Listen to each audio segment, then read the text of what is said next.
So a lot of people have been asking me if they should buy a home or if they should wait for interest rates to come down.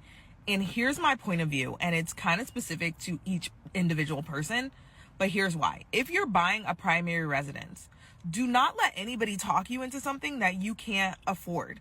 Fuck that 3-2-1 buy down. Fuck that, marry the house and date the interest rate.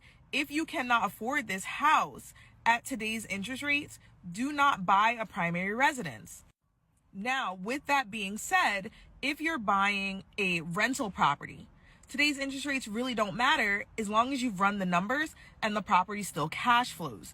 Then, of course, somebody else is paying that bill and you should have reserves because at that point you're running a business. This is not your primary residence, which means somebody else is chipping in to pay this mortgage. So yes, you can play that long game and decide later to refinance should rates go down, if they ever go down.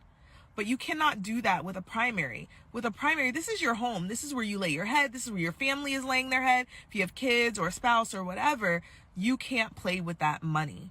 So again, if you're running a business, yes, today's interest rates, it doesn't really make a difference. Go ahead and buy that rental property now. If you're buying a primary residence, run the numbers on what your paycheck looks like and don't let anybody talk you into something you can't afford. Now, if you can afford it at today's interest rates, absolutely. Housing prices are not going to go down.